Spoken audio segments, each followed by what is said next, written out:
I'm Alexander, 36, and if you'd asked me a week ago how a perfectly normal family event could descend into utter chaos, I would have laughed. Now, after what happened, I'm questioning every single decision I've ever made about family. To start from the beginning, my father has always been demanding, controlling, really, with a heavy dose of self-importance that makes you feel like nothing you do is ever enough.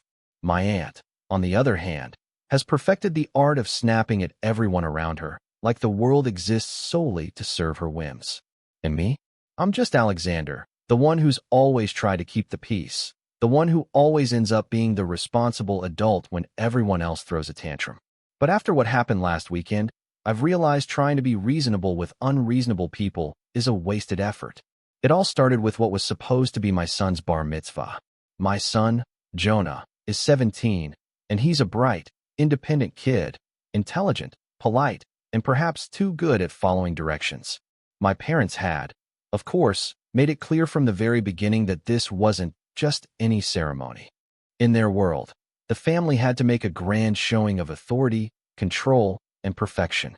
The hall had to be immaculate, the guests had to arrive on time, and Jonah had to follow every instruction without question. I had already argued with my father multiple times about giving Jonah any autonomy. But, as always, my protests were met with that dismissive nod of his, the one that meant, "You'll see. You'll just do what I say anyway." The night before the ceremony, my father called me into his office. He was holding a thick envelope, which I recognized immediately as the finalized itinerary for the following morning. He handed it to me like it was a weapon. "Pack all the luggage by midnight," he barked, his voice like steel wrapped in impatience. I blinked, startled by the sudden aggression. Luggage? For Jonah? For a morning ceremony? I opened my mouth, but before I could say anything, my aunt appeared at the doorway, tapping her manicured fingers against the frame. "And don't forget anyone," she snapped, like I was personally responsible for the entire extended family being accounted for. I tried to take a deep breath and process what they wanted. It was late, nearly 11, and I had been running around all day helping with last-minute preparations. But Jonah was a good kid, and I knew he could handle packing his own things if he was asked reasonably. I glanced at him sitting on the couch, scrolling through his phone, earbuds in, blissfully unaware of the chaos building around him. He just looked up when my father barked at him next. "Got it," he said quietly, nodding. That single nod, so small and polite, made my chest tighten. I wanted to protect him from this madness, shield him from their endless expectations, but I knew I couldn't. Not if I wanted to avoid my father's wrath. I spent the rest of the night helping with what felt like endless tasks, ironing clothes, double-checking the list of guests, making sure every detail matched the strict demands outlined in the itinerary. Meanwhile, Jonah retreated to his room, quietly preparing in his own methodical way. It was like watching a storm brew, knowing it was coming for him, and yet feeling powerless to stop it. Every time I peeked into his room, he looked calm, collected, almost serene in the face of the absurd expectations surrounding him. I envied him that peace. Morning arrived, and the house was buzzing. My father was pacing, mumbling to my aunt about how the luggage should be perfectly organized, down to the socks and ties. I tried to intervene gently. "Maybe we can just," but my words were cut off by a sharp, "Alexander, don't waste time. Just make sure it's done." Jonah appeared at the bottom of the stairs, backpack slung over one shoulder, looking at all the chaos with a quiet disbelief. I could see him holding back a sigh, the kind only a teenager forced to navigate adult absurdity could muster. We arrived at the venue around 10 in the morning, and that's when the tension exploded in a way I had not anticipated. Guests were milling about, chatting and laughing, carrying small gifts and cameras, expecting a cheerful celebration. Over 50 people had arrived to see Jonah, to watch him step into this momentous occasion, only to find the ceremony hall empty and, most shockingly, my son nowhere in sight. Confused whispers rippled through the crowd like a wave. Someone asked the coordinator where Jonah was. Another guest, a distant cousin, looked at me and my father incredulously. He's not here." My father's face shifted through a series of emotions: confusion, disbelief, anger, all simmering just below the surface. My aunt's voice cut through the murmurs, shrill and sharp. "This is unacceptable. How could he possibly be missing?" She stomped toward the empty hall, shaking her head, clearly considering calling the entire neighborhood to track him down. I felt my stomach drop, a sinking realization that something had gone terribly wrong. Or perhaps, Jonah had done something I hadn't anticipated. I could feel my own frustration building. I had followed every instruction to the letter.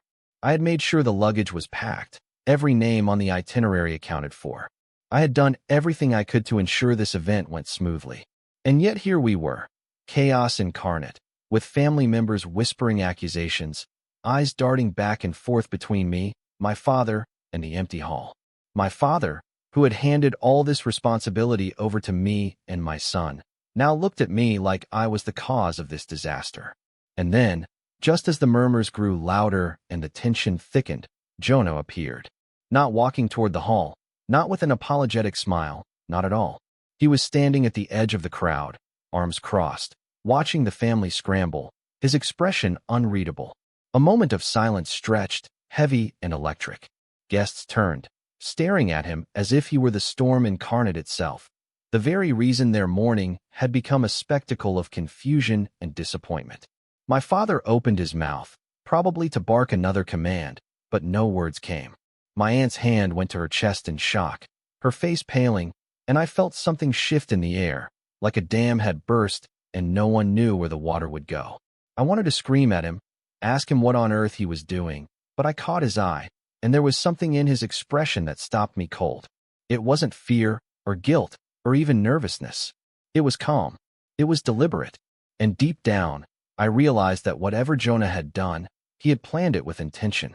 He wasn't just a kid who had forgotten his duty. He was someone asserting himself in a family that had never given him the space to do so. After the initial shock of seeing Jonah standing at the edge of the crowd, the room descended into what can only be described as controlled chaos. Guests murmured nervously, looking between my father, my aunt, and me, trying to figure out if this was some kind of bizarre misunderstanding or if we'd all lost our collective minds overnight. I could feel the heat crawling up my neck, a combination of embarrassment, frustration, and a creeping dread that maybe, just maybe, things were about to spiral entirely out of control.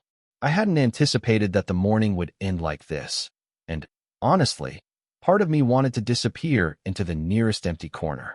But disappearing wasn't an option, not when my son's quiet defiance had just turned our carefully curated family spectacle into a full-blown nightmare. My father, who had been pacing back and forth like a caged lion, finally turned his attention to Jonah. His voice was sharp, almost trembling with a mix of anger and disbelief. "Jonah, what are you doing standing there? This is your ceremony. Why aren't you inside?" His words carried the weight of years of control, an expectation that obedience was not optional. My aunt, never one to let an opportunity for drama slip away, swooped in, her tone shrill and accusatory. "This is completely unacceptable. How could you be so selfish, Jonah? After all the effort your father and I have put into this, you..." She broke off mid-sentence when she caught my gaze, like she realized I wasn't just going to silently condone her tirade. I felt my stomach tighten. I had anticipated Jonah would resist the relentless demands of my parents in small ways, perhaps a sarcastic comment or a delayed response. But this was different. He wasn't just resisting. He was orchestrating a moment that forced every single person to confront the absurdity of the situation. And in that orchestrated defiance, he had something to teach. Not just me, but the entire family. "What's going on?" I finally managed to ask, my voice steady, though inside I was shaking. I wasn't trying to mediate, not really. I was trying to make sense of the surreal moment unfolding in front of me. Jonah turned to me slowly, his expression calm but resolute. "I packed my things last night, like you asked, but I didn't pack anyone else's. I didn't bring the suitcases, the gifts, or any of the other stuff you guys obsessed over. I just didn't." His words were quiet, measured, almost casual, and yet they hit like a punch to the gut. I froze. My parents had insisted that every detail be handled perfectly, that every single item be accounted for, that every expectation be met. And here was my son, standing before 50 guests, admitting he had ignored every single one of their impossible demands. My father's face turned a shade of red I hadn't seen since I was a teenager being scolded for minor infractions, and my aunt's hand flew to her mouth as though she might faint. Guests whispered furiously, eyes darting between Jonah, me, and my parents. My father's jaw clenched, and for the first time, I saw an almost childlike frustration in him, helplessness at being ignored. "Alexander, explain this," my father demanded, his voice cracking slightly. "This was your responsibility. You were supposed to make sure everything was done. Did you let him do this?" His words weren't a question. They were an accusation, directed straight at me, like I was the one responsible for Jonah's deliberate disobedience. My aunt chimed in, practically yelling now, her voice rising over the murmurs of the confused crowd. "You've completely failed, Alexander. How could you let him embarrass the family like this?" I opened my mouth to defend myself, to explain that I had followed every instruction, but the words felt hollow. No matter what I said, nothing would undo the spectacle that had already occurred. Every guest had seen it. Every whispered conversation had already started. And the worst part? My father's expectations, the ones that had seemed so reasonable to him but were impossible for anyone else to meet, were now turned against me. I felt a surge of helpless rage, my throat tight, my hands trembling. Jonah's calmness, his composure, made the tension even more unbearable. It was as if he had already won some unspoken battle. Then came the subtle but unmistakable favoritism. My father, glaring at Jonah, muttered something under his breath, a barely audible comparison to his older son, Daniel, who had always been obedient and perfect. My aunt didn't hold back, loudly lamenting that Daniel would have never dared act so irresponsibly, implying, in front of everyone, that Jonah was somehow flawed or ungrateful. Every whispered remark, every sly glance, every subtle insult seemed to pile onto Jonah, weighing the room down with a toxic, suffocating energy. I could feel Jonah's posture stiffen, though his gaze never wavered. I knew him well enough to recognize that he was holding himself together, keeping his expression neutral, but I also saw the small tension in his jaw, the slight tightening of his hands at his sides. He wasn't just standing there. He was enduring a storm of entitlement, criticism, and expectation that could have broken almost anyone. My own frustration with my parents grew with each passing moment. I wanted to step forward, to put an end to their nonsense, but I also recognized that whatever my son had planned, it was intentional. Interfering might ruin it, and perhaps Jonah needed them to see exactly what their control had done. It was at that moment that the first cracks of betrayal began to form. My sister, whom I had always trusted to remain neutral in family disputes, stepped forward. "Jonah," she said softly, but with an edge that made my stomach turn, "why are you doing this? Dad and Aunt have worked so hard for today. You're making everything worse." Her words weren't just a plea. They carried judgment, an implicit approval of my father's authority over Jonah. My heart sank.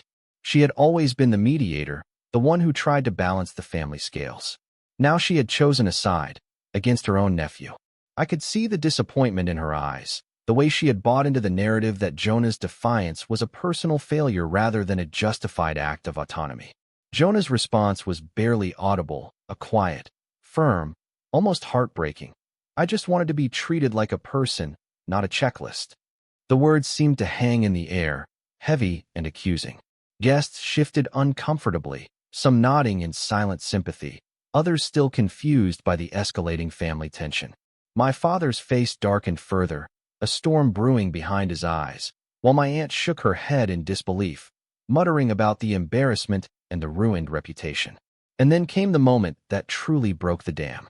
Daniel, my older son, Jonah's half-brother, appeared at the hall entrance, carrying a smug expression and a carefully timed sense of superiority. He had somehow arrived early, dressed immaculately, and as he stepped into the room, he delivered the final blow. I guess Jonah couldn't manage a simple itinerary. "Don't worry, Dad, I've handled it."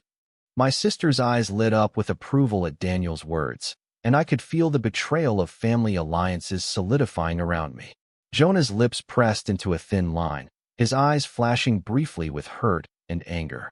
Every whispered compliment toward Daniel, every subtle glance, every nod of approval from the relatives toward the older, perfect son, cut through Jonah's carefully maintained composure like knives.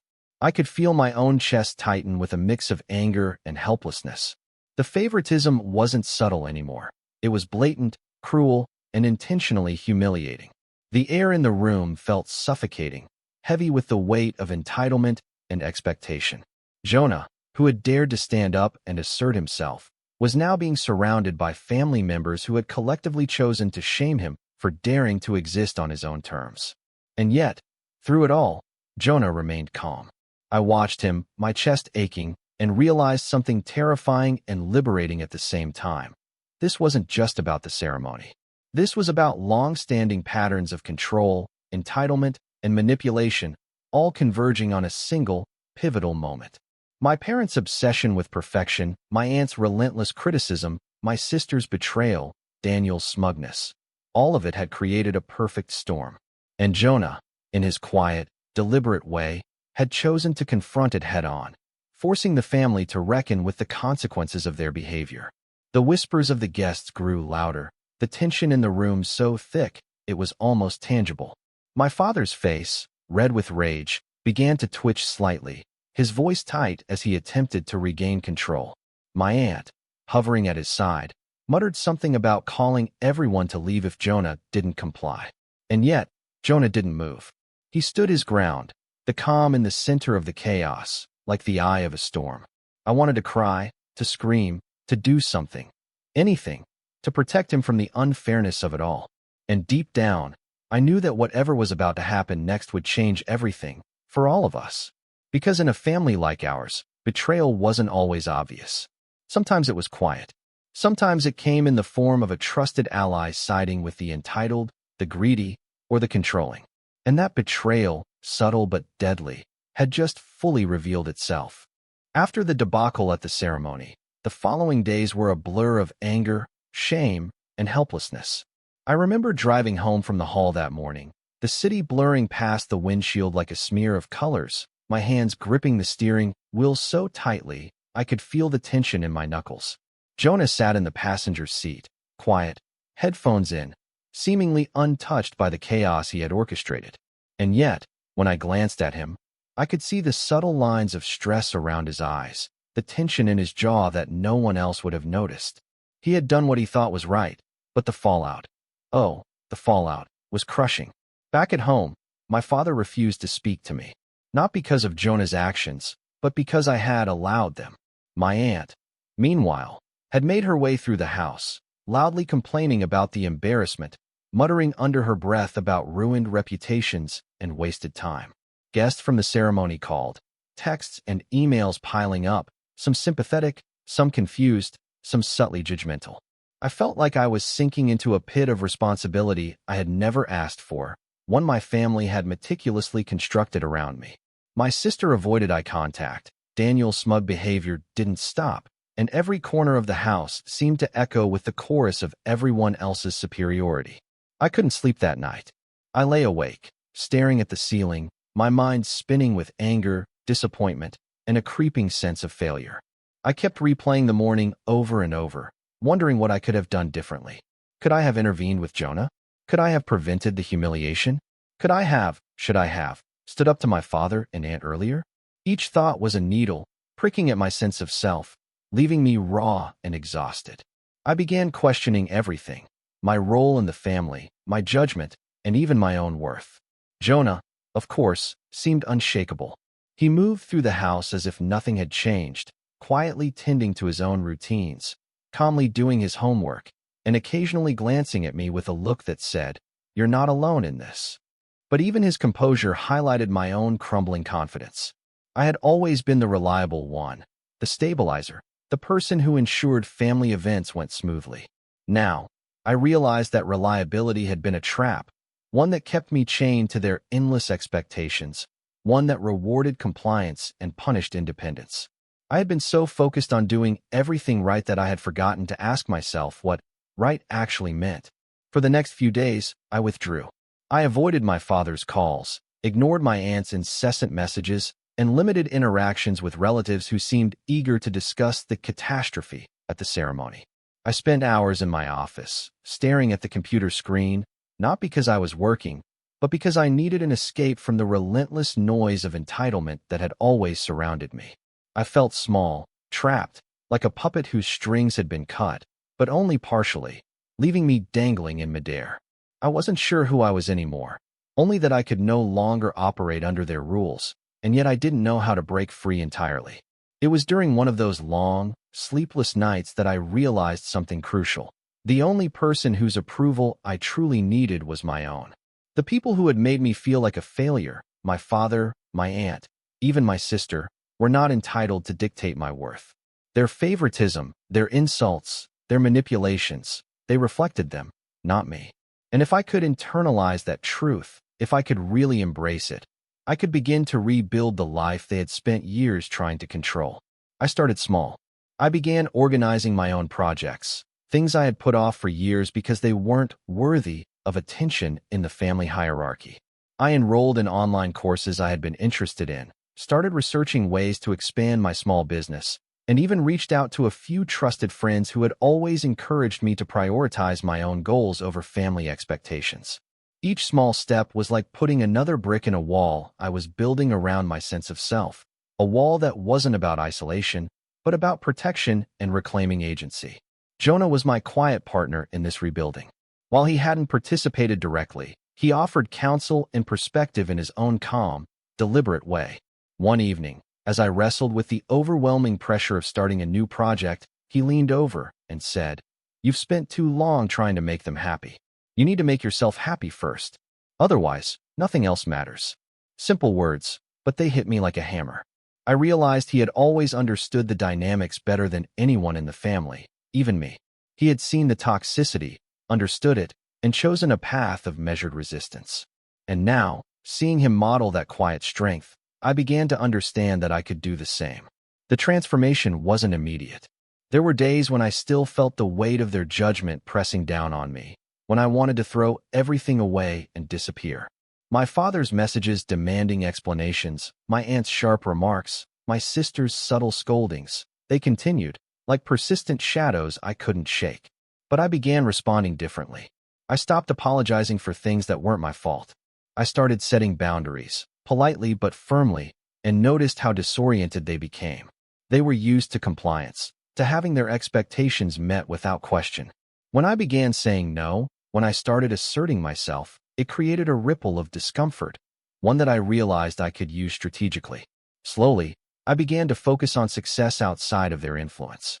I restructured my small business, invested time in projects that reflected my true interests, and connected with communities that valued me for my abilities, not my willingness to follow orders. With each small victory, I felt a spark of self-worth reignite. Jonah noticed it too, often commenting on my progress with quiet pride. It was empowering, but it also reminded me how much I had allowed myself to be diminished over the years. The family, of course, noticed the change. My father would make subtle remarks, attempting to undermine my confidence, but I no longer internalized them. My aunt tried to guilt me into compliance through passive-aggressive notes and constant reminders of the family duty I was supposedly shirking. Even my sister continued to offer veiled criticisms, but each attempt only reinforced my growing sense of independence. Their power over me had always been rooted in my own compliance. Now that I refused to comply blindly, their influence began to weaken. I also started documenting everything: their entitlement, their favoritism, the manipulations that had shaped my life and Jonah's. Every unreasonable demand, every subtle insult, every act of betrayal was cataloged carefully, not to confront them immediately, but to have a record, a proof of patterns, a way to reclaim power when the time was right. It was both therapeutic and strategic, a quiet preparation for the moment I would no longer be at their mercy. And as I rebuilt, I began noticing something remarkable: the quiet respect of those outside the family who saw me not as a pawn, but as a capable, intelligent person. Friends, colleagues, even casual acquaintances began acknowledging my skills, my judgment, my patience. That recognition was intoxicating in a way I hadn't realized I had been starving for my entire life. It made me realize that the world outside my family wasn't governed by entitlement, favoritism, or constant judgment. It was governed by merit, by respect, and by authenticity, things I had been neglecting in the pursuit of their impossible standards. I won't lie, there were moments of doubt. Nights when I wondered if I had made a mistake, days when the weight of their expectations threatened to crush me. But slowly, Piece by piece, I began to reclaim my identity. My sense of self grew stronger, more resilient, and more independent. Jonah and I, side by side, began building a life where we weren't defined by the whims of others, where our accomplishments, our choices, and our values were our own. By the time the following months rolled around, I had hit a point where the old family dynamics no longer held sway over me. I was more confident, more assertive, and more capable of protecting myself and Jonah from the cycles of entitlement and favoritism that had dominated our lives. But even as I stood stronger, I knew that the battle wasn't over. My parents and relatives still wielded influence, still tried to manipulate, and still underestimated what Jonah and I were capable of. The tension between our independence and their obsession with control remained a simmering force, waiting for the perfect moment to explode. And that's when the next stage began to form in my mind. I realized that rebuilding wasn't enough. Surviving wasn't enough. If I truly wanted to reclaim not just my life, but my dignity, my son's respect, and our shared future, I would need to confront the family head-on. Carefully, strategically, and in a way they could never ignore or dismiss. The groundwork was being laid quietly, patiently, and with purpose. After months of rebuilding myself and regaining some measure of independence, I began to see the family for what they truly were, not just flawed, but predictable. Every glance, every word, every expectation they laid down followed the same patterns they had used for years. And once I realized this, a plan began to form in my mind. Not a hasty, angry reaction, but a deliberate, calculated strategy that would expose the family for exactly who they were while ensuring Jonah and I finally had the upper hand. I didn't want chaos like last year's ceremony. I wanted precision. I wanted justice that was both satisfying and undeniable. The first step was observation. I spent weeks quietly watching my father, noting his routines, habits, and predictable responses to stress. He had a tendency to over-prepare, to micromanage everything down to the smallest detail, and to react with dramatic outrage when things didn't go according to his plan. My aunt was even easier to anticipate. She thrived on attention and control, loved drama, and had a severe case of performance obsession. Every call, every complaint, every attempt to manipulate me or Jonah reinforced the patterns I had already cataloged. My sister, unfortunately, had proven herself as someone who would betray when convenient, so I made sure to keep her at arm's length while still maintaining a cordial relationship. It would serve later when she underestimated what I was capable of. Jonah became my quiet partner in this, though he rarely spoke more than necessary. He would observe alongside me, noting family weaknesses, the little cracks in their armor that I had missed over the years. Sometimes, I would catch him smiling faintly as my father ranted about things that didn't matter or as my aunt fumed over imagined slights. He had grown remarkably adept at reading people, and his calm presence reminded me that I was no longer alone in this. Together, we began to outline the opportunities, the weaknesses, and the moments where the family's sense of superiority could be turned against them. It was subtle at first. I started small, testing boundaries, seeing how far I could push before encountering resistance. A delayed response to my father's incessant instructions. A carefully framed disagreement with my aunt that forced her to justify her unreasonable demands. Each small act was measured, calculated, a way of strengthening my confidence while teaching the family that Jonah and I were no longer predictable. Guests at family events began to notice the change in demeanor, some in admiration, some in confusion. The power balance was shifting, almost imperceptibly, but unmistakably. I also began to gather allies, people outside the immediate family who had witnessed the years of entitlement and manipulation. Close friends, colleagues, even a few distant relatives who had grown tired of the family's toxic patterns. They weren't just supporters, they were witnesses. I realized that part of my plan needed credibility. It wasn't enough for Jonah and me to succeed in our private victories. We needed the family to see, to feel the consequences of their actions in front of others who could validate our perspective. Every interaction, every subtle disclosure, was designed to lay that foundation. Meanwhile, Jonah and I worked on logistics. I started cataloging financial details, family traditions, and moments of past favoritism that could be exposed when the time was right. Jonah helped create timelines, cross-referencing events to show patterns of manipulation and entitlement. It was meticulous work, almost like detective work, and it gave me a sense of control I had never had around my father and aunt. I realized that knowledge was the ultimate power, knowing the patterns, the weak points, the predictability of their reactions. And with that knowledge, I could plan an execution that was flawless. But it wasn't just about preparation. It was also about self-discipline. I refused to let my emotions dictate my actions. Every time my father or aunt tried to provoke me, I reminded myself that patience was essential. Jonah and I had to remain calm, deliberate, and measured. The smallest misstep could ruin everything. I began meditating in the mornings, practicing focus, and running scenarios in my head late at night. Each imagined encounter, each possible reaction, was weighed and analyzed until I could predict outcomes with frightening accuracy. The family, of course, continued their usual antics, oblivious to the storm quietly gathering. My father continued his overbearing micromanagement, instructing me and others with the same rigid intensity he had for years. My aunt continued her performance of authority, snapping at anyone who didn't meet her exacting standards.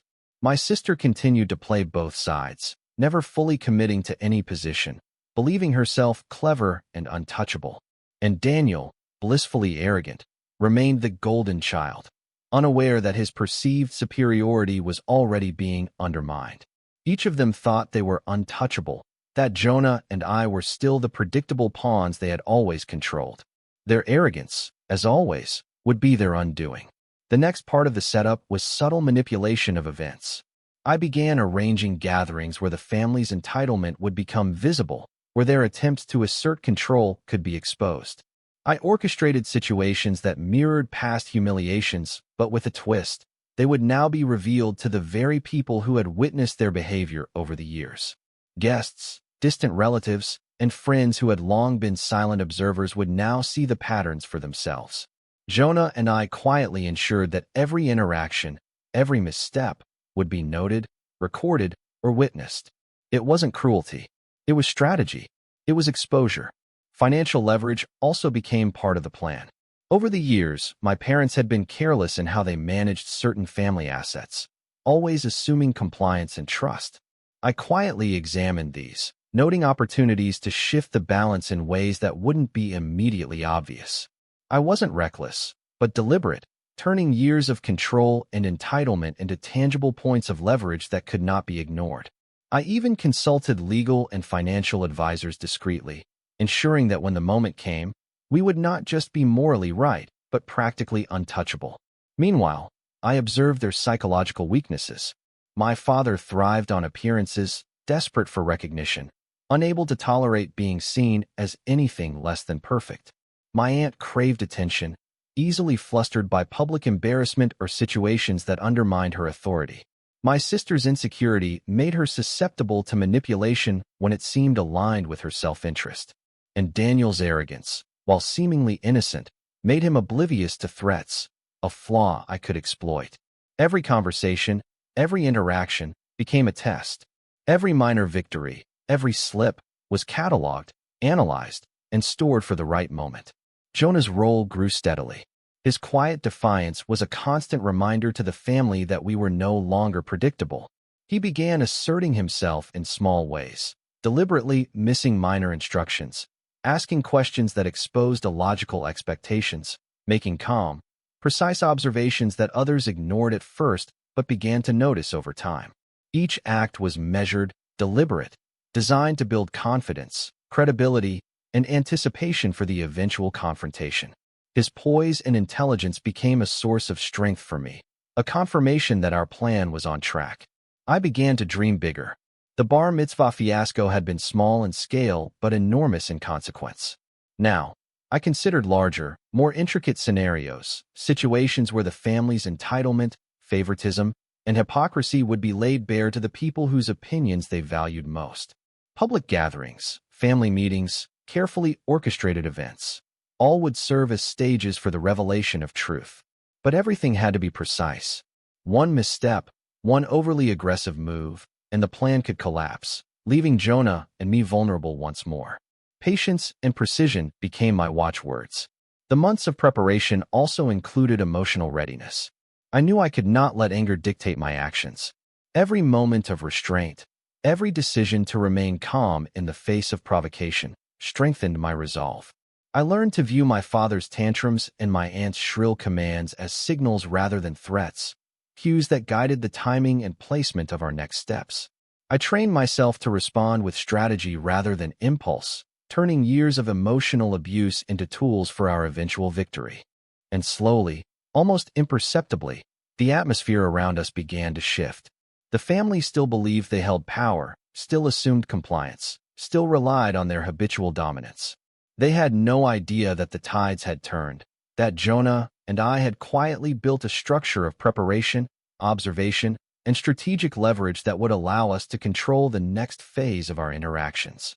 They believed themselves untouchable, unassailable, immune to consequence.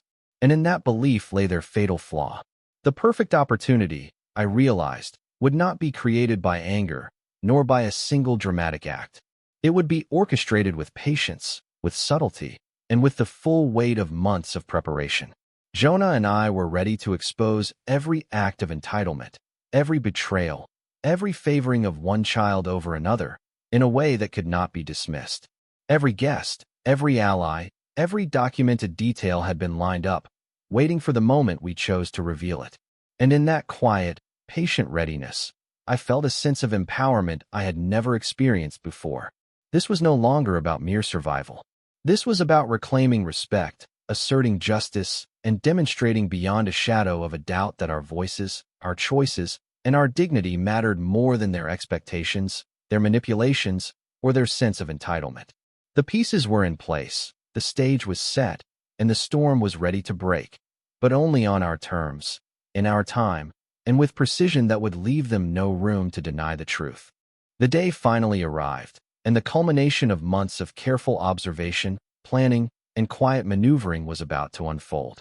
The family had no idea how prepared Jonah and I were, how meticulously every detail had been orchestrated.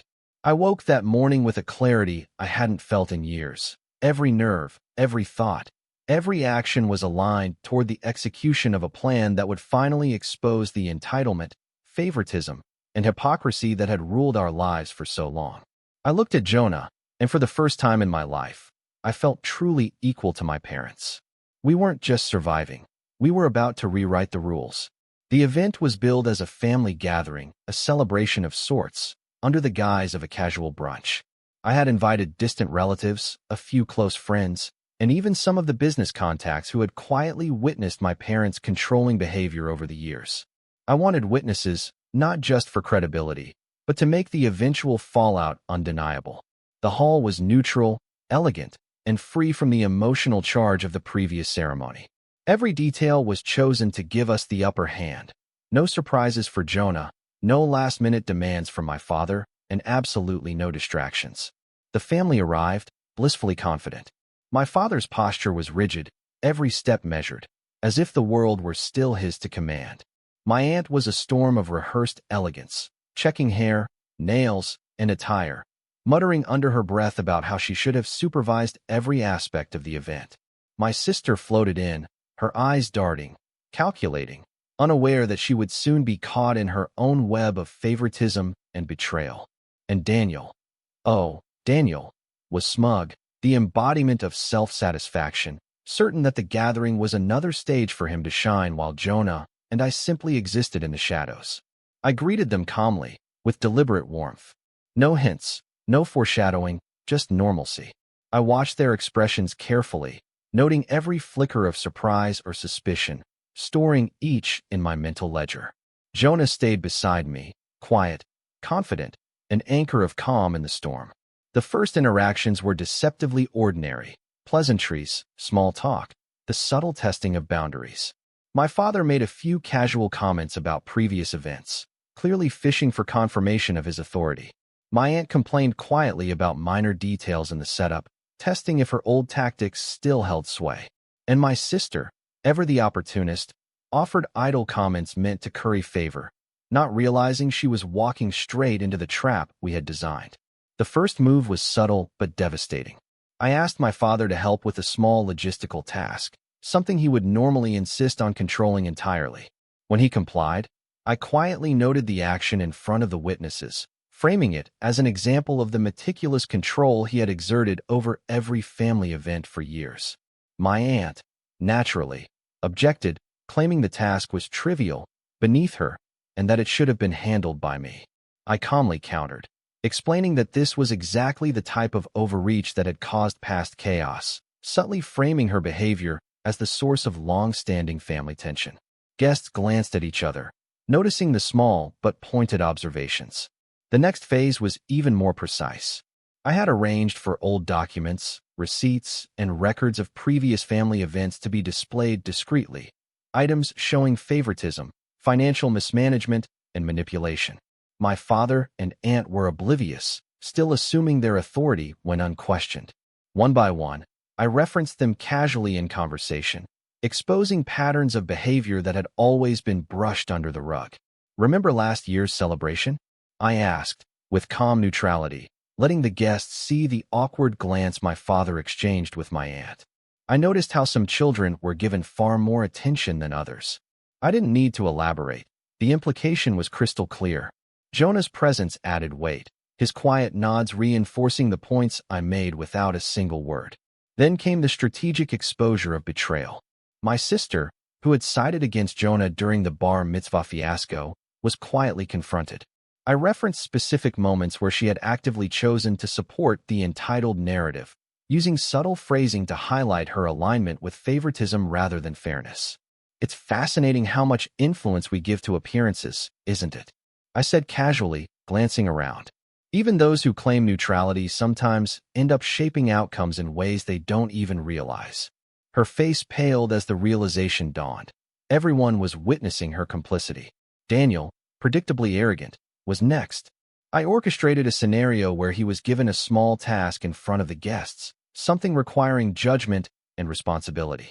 He failed spectacularly, his overconfidence exposing every flaw my parents had ignored in their blind favoritism. I didn't need to comment. The witnesses saw it, laughed quietly among themselves, and shook their heads at the unmistakable display of entitlement failing under scrutiny. Jonah, ever the observer, offered a subtle smile, and I felt a quiet pride. The message was clear. The pedestal that had sheltered Daniel for years was crumbling. The crescendo came with a simple but devastating question. I had invited a distant relative who had long witnessed the family's toxic patterns, someone with no stake in the dynamics. Casually, I asked them to recount an event where favoritism and manipulation had been evident, an incident everyone in the room remembered but had never discussed openly. The relative did so with precision, recounting the details without exaggeration. Guests gasped quietly. The family fumbled for explanations. My father stammered. My aunt's hands trembled. My sister tried to recover with weak justifications, and Daniel looked completely lost. The calm, methodical exposure of truth left them stunned and disoriented. By the time dessert was served, the room had shifted entirely. Guests were quietly observing, some exchanging knowing glances, others whispering about the patterns now undeniable. My father, my aunt, my sister, and Daniel were trapped in the web they had spun for decades. Every act of entitlement, every betrayal, every favoritism they had exercised was now visible, undeniable, and undeniable to the people whose opinions mattered most. The power dynamic had shifted completely. Jonah and I were no longer invisible, no longer pawns, and no longer at their mercy. I leaned back in my chair, sipping a coffee, and watched as the family attempted to regain composure. My father's pride would not allow him to admit wrongdoing outright. My aunt's obsession with reputation prevented her from acknowledging the truth, and my sister's fear of losing credibility kept her silent. Daniel, still reeling from the public exposure of his arrogance, glared at me, helpless and humiliated. And through it all, Jonah remained beside me, calm, collected, and quietly triumphant. The final move was quiet but poetic. I addressed the room, carefully, with calm authority. "It's been a long time coming," I said, my voice even. "We've all grown used to certain patterns, certain expectations, and certain injustices. But patterns can be broken. Expectations can be challenged. And injustices, well, they can be confronted." I let the words linger, the weight of truth settling over the room. The guests, silent witnesses to years of manipulation and entitlement, nodded slowly. some offering quiet murmurs of agreement. The family, however, sat frozen, stunned into silence by the undeniable clarity of the moment. I didn't shout. I didn't lecture. I didn't plead. I simply let the carefully orchestrated exposure of truth speak for itself.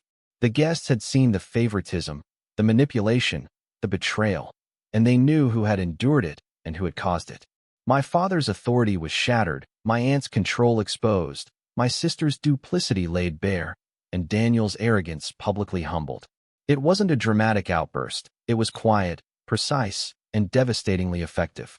When the last conversation had ended, when the guests had left, and the room was finally silent, Jonah and I shared a quiet smile. We had done it. No shouting, no chaos, just the calm, measured execution of a plan years in the making. The family's entitlement had been exposed to the people who mattered, their hypocrisy laid bare, and our dignity reclaimed. The storm had passed, leaving us standing, stronger than ever. As we gathered our things to leave, I felt an incredible sense of relief. The tension that had weighed on me for decades had finally been lifted. Jonah's hand brushed against mine briefly, a small but meaningful gesture that conveyed pride, solidarity, and shared victory. I realized then that the most satisfying part of the entire ordeal wasn't the humiliation of the family. It was the quiet reclaiming of our lives, our autonomy, and our self-worth. As we stepped outside into the crisp afternoon air, I looked back at the hall, at the people we had quietly exposed, and felt a calm, profound satisfaction. I glanced at Jonah, who was smiling faintly, and I realized something powerful. We had not just survived. We had risen.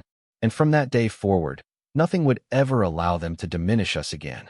And in that moment, standing side by side, I knew this truth with absolute certainty. Some victories don't need chaos or shouting. Some victories, the most satisfying ones, are quiet, deliberate, and unforgettable.